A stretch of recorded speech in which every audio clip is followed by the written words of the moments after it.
मेरे ज्ञानवर्धक चैनल पर आपका स्वागत है। मैं ज्ञानवर्धक वीडियो डाल रहा हूँ, जो पढ़ाई-लिखाई से संबंधित भी हैं और जानकारियाँ भी मिलती हैं। फिज़िक्स का कोई रूल उसमें लागू होता है, साइंस का रूल लागू होता है। तो देखिए, फिर मैं आज कुछ बताने जा रहा हूँ। मेरा वीडियो लाइक कर लें, मेरे चैनल को सब्सक्राइब कर लें, जिससे जब भी मैं जो कुछ भी बताऊँ आप तक पहुँचे। बेल आइकन भी बजा दीजिए, घंटी जो है उसको भी बजा दीजिए, जिससे आपको नोटिफ़िकेशन प्राप्त हो जब भी मैं वीडियो वीडियो डालूँ। तो देखिए ये सावन का महीना, सावन झूला, है ना? बचपन में झूला नाम का एक पाठ हुआ करता था। झूले पर हम झूला डालते थे पहले, एक बड़ा-सा इसमें पटरा बाँधते थे, ऐसे करके डालते थे और इसको यहाँ तक ले जाकर के एक बच्चा खींचता था, फिर छोड़ देते थे। जब इसको छोड़ते थे तो उधर भी उतनी दूर तक जाता था। ये प्रक्रिया इसमें चालू हो जाती थी। एक सरल लोलक के तरीके से ये कार्य करने लगता था। इस पर एक वैज्ञानिक ने एक प्रैक्टिकल किया था और एक नियम ही सिद्ध कर डाला। क्या था कि मान लीजिए उन्होंने एक गोल कटोरी ले ली, ऐसे, और इस ऊंचाई से एक गोल गोली डाली कांच की, तो वो दौड़ती हुई नीचे आई, फिर इधर इतनी ऊंचाई तक चढ़ गई। तो फिर उन्होंने थोड़ा ऊंचाई से डाला, तो उतनी ही ऊंचाई, तो उन्होंने ये सोचा कि ये क्या हो रहा है, मतलब जितनी ऊंचाई से वो डाल रहे हैं उतनी ही ऊंचाई तक उधर वो जो गोला था वो पहुंच रहा था।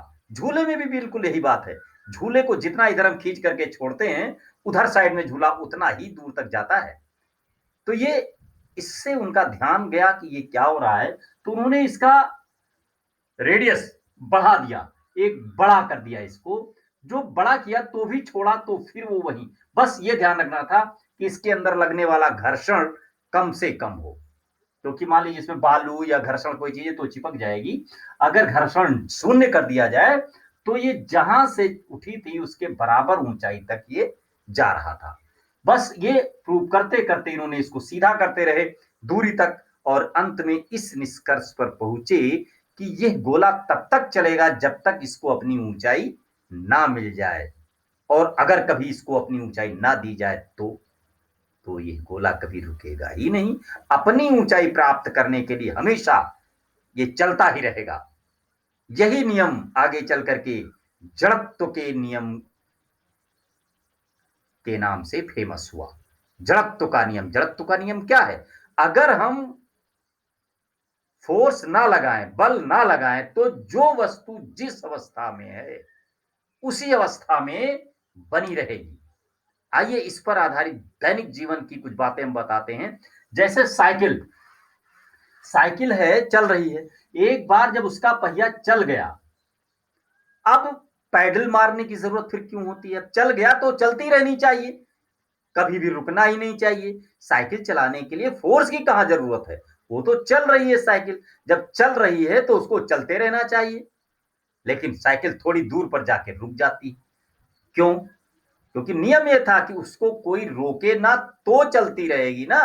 देखिए, ये साइकिल का जो पहिया है, इसका और ये जो धरती है जहां पर जिस सरफेस पर वो चलती है, इसके बीच में एक घर्षण होता है जो हमेशा गति का विरोध करता है, वो चलने नहीं देता। तो वो जब इधर पहिया जा रहा होता है तो वो फोर्स उल्टा लगता है, अपोजिट डायरेक्शन रोकने का प्रयास करता है। जब ये रोकने का प्रयास करता है जिसके कारण वो पहिया धीरे धीरे रुक जाता है, और जितना फोर्स ये लगाता है उतनी ही फोर्स आपको साइकिल पर, पैडल पर, चेन पर लगाना पड़ता है, जिससे साइकिल लगातार चले। बस सिर्फ उतना। आप देखिए रोड पर, जैसे चिकना रोड है तो उस पर साइकिल पैर आप केवल चलाते हैं, उस पर फोर्स नहीं लगाना पड़ता। लेकिन अगर साइकिल आपकी कहीं बालू पर चढ़ जाए तो देखिए कितना फोर्स लगाना पड़ता है, या कोई बच्चा पीछे से खींचे तब कितना फोर्स लगाना पड़ता है। मतलब जब उस पर को रोकने वाली प्रक्रियाएं, साइकिल को रोकने वाली प्रक्रियाएं ज्यादा तेज हो जाती हैं, ज्यादा फोर्स लगाती हैं, तो आपको चलाने के लिए उस पर ज्यादा फोर्स लगाना पड़ता है। अगर रोकने वाली क्या है? ब्रेक। आप ब्रेक लगी हुई हो तब देखिए ज्यादा फोर्स लगाना पड़ेगा। बालू पर चढ़ा दीजिए, ज्यादा फोर्स लगाना पड़ेगा। कोई पीछे से खींच रहा है ज्यादा फोर्स लगाना पड़ेगा, और ढलान पर हो या चिकना तल हो तो आपको ब्रेक लगाना पड़ेगा रोकने के लिए, वरना वो तो रुकेगी ही नहीं। साइकिल कभी रुकेगी ही नहीं, वो चलती जाती है अपने आप। नहीं तो कोई चीज सामने आने वाली थी, आप पैडल मारना बंद कर दी, अगर वो साइकिल आपके पैडल मारने से चल रही होती तो पैडल मारना बंद कर दीजिए, तो साइकिल क्यों नहीं रुकी, वो साइकिल आगे क्यों जा रही थी? क्योंकि वो साइकिल तो अपने आप चल रही थी। आप तो उसके विरोध को रोकने के लिए, उस घर्षण बल को कम करने के लिए साइकिल में पैडल मार रहे थे। वो साइकिल अपने आप रुकेगी ही नहीं, सामने कोई दुर्घटना हो जाएगी, इसलिए उसको रोकना पड़ेगा, ब्रेक लगाने पड़ेंगे। बिना ब्रेक के साइकिल रुक नहीं सकती। ये जड़त्व का नियम था। अगर वस्तु चलती है तो चलती रहेगी, कभी नहीं रुकेगी अगर उसे रोका ना जाए। अब रोकने वाले कारक और कोई हो सकते हैं, आपका ब्रेक हो सकता है, बालू हो सकता है, या कोई पीछे से पकड़ के उसको खींचे। अगर ऐसा नहीं होता है तो कभी नहीं रुकेगी ये साइकिल। इसी तरीके से बिजली का पंखा, ये पंखा है तो ये तार है, यहां पर पंखा लगा हुआ है, ये चल रहा है। अब देखिए स्विच, स्विच से आप इसको ऑफ कर दीजिए, बंद कर दीजिए, तो क्या पंखा रुक जाता है? अगर वो चल गया एक बार तो पंखा, अब बिजली यहां से नहीं जा रही है फिर भी पंखा चल रहा है। अब इस समय कौन चला रहा है? अगर ये बिजली से चलता होता पंखा, तो जिस समय बिजली आपने काट दी उसको बल्ब की तरीके से बुझ जाना चाहिए, तुरंत रुक जाना चाहिए, लेकिन रुकेगा नहीं, वो चलता रहेगा। क्योंकि जड़त्व का नियम था, जो चीज चलती है वो चलती रहेगी, कभी रुकेगी ही नहीं। तो पंखा कभी रुक ही नहीं सकता। एक बार चल जाए फिर वो रुकेगा नहीं, तो फिर क्यों धीरे धीरे रुक जाता है, ये भी तो प्रश्न बनता है। तो उसको रोकता है कोई, ये एयर यहां पर भरी होती है ना, एयर, जो एयर प्रेशर है जिसको नीचे दबाता है, वो उसको रोकने का प्रयास। भाई एयर और पंखे के बीच में एक टकराव होता है, जिससे पंखा फोर्स लगा करके एयर को नीचे दबा देता है, जो हमको लगती है, तो पंखा हवा देता है। तो वो प्रेशर क्या करता है, हवा को नीचे करता है, हवा उसको रोकने का प्रयास करती है। तो जिसका फोर्स ज्यादा वो जीतता है। अगर नीचे का ज्यादा, अब जब यहाँ पर ये तो नॉर्मल चल रहा है, उस समय हवा का जो प्रेशर है वो इसको धीरे धीरे धीरे धीरे करके रोक देता है, इसलिए पंखा रुकता है। अगर एयर प्रेशर ना हो, हवा का कोई दबाव ना हो उसके ऊपर, तो वो पंखा हमेशा चलता रहेगा, कभी नहीं रुकेगा। यही जड़त्व का नियम है। अगर कोई वस्तु चलती है तो चलती रहेगी, कभी नहीं रुकेगी। अगर वो वस्तु कोई रखी हुई है तो वो हमेशा रुकी रहेगी, कभी नहीं चलेगी, जब तक उसमें बाह्य बल न लगाया जाए, बाहर से किसी ने उसको धक्का न दिया हो, उसको रोका ना जाए या चलाया ना जाए, तो उसमें कोई परिवर्तन नहीं होगा। ये बात जड़त्व का नियम कहलाती है।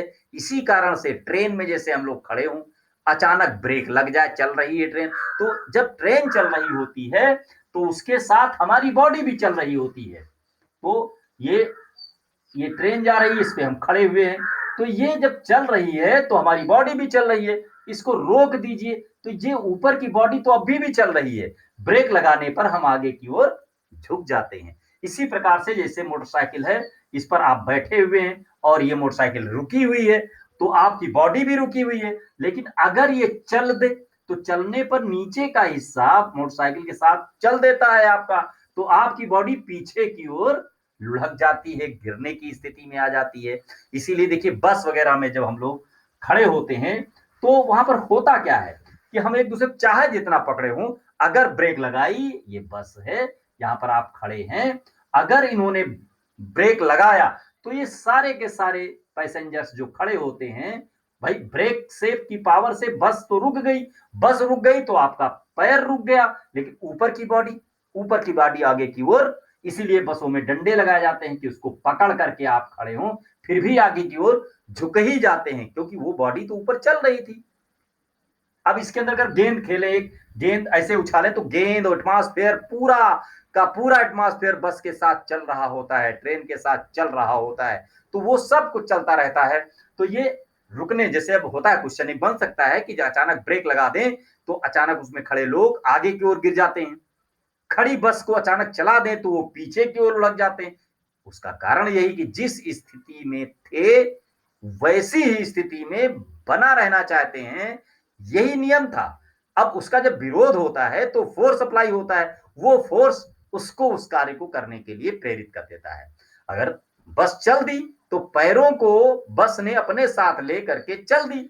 अब बॉडी ऊपर वाली भी उसी के साथ एडजस्ट होने के लिए सीधा डंडा पकड़ेंगे, ऊपर जो बेल्ट लकड़ी होती है, लटकी होती है, उसको पकड़ करके चलना शुरू कर देते हैं, तो वो चलना शुरू कर देता है। तो जो वस्तु जिस अवस्था में है उसी अवस्था में बने रहने का प्रयास करती है। यही जड़त्व का नियम है। इसीलिए बैठे हुए बस में, ट्रेन में लोग अचानक जब चलती है तो पीछे की ओर झुक जाते हैं, और ब्रेक लगती है तो हमेशा आगे की ओर झुक जाते हैं, गिरने की स्थिति में आते हैं। इसीलिए बस से, चलती हुई बस से अगर धीमी गति में जा रही है, आपको उतरना है, तो कभी भी बस के पीछे साइड मुंह करके नहीं उतरना है। बस का डंडा पकड़िए और जब तक न रुक जाए बस तब तक मत उतरिए। बिल्कुल धीमे हो गई है तब भी अगर उतरते ही हैं तो थोड़ा बस जिधर जा रही है उधरी दिशा में चलते हुए उतरिए कि आपकी बॉडी अगर चले भी तो पैरों की तरफ चले। वरना अगर आप बैक साइड में मुंह करके अगर पैर रख दिया तो आपकी बॉडी पीछे की ओर उलट जाएगी, आप गिर जाएंगे, आपको चोट लग जाएगी। ये सब नियमों को दैनिक जीवन में हम यूज करते हैं। वही जो पढ़ते थे, जो हमने पढ़ा है कभी ना कभी, उन्हीं का यूज करके हम लाइफ को बहुत अच्छी तरीके से सिक्योर करते हैं, आगे बढ़ते रहते हैं। ये मेरी जानकारियां आपको कैसी लग रही हैं? मेरे चैनल को सब्सक्राइब कर लीजिए, देखिए, बच्चों को भी दिखाइए। सब कभी ना कभी बच्चों ने जरूर पढ़ा है, पढ़ रहे हैं, पढ़ेंगे भी, कंपटीशन लायक भी है। छोटी छोटी जानकारियां हैं, ज्ञान बढ़ता है, विज्ञान बढ़ता है। धन्यवाद।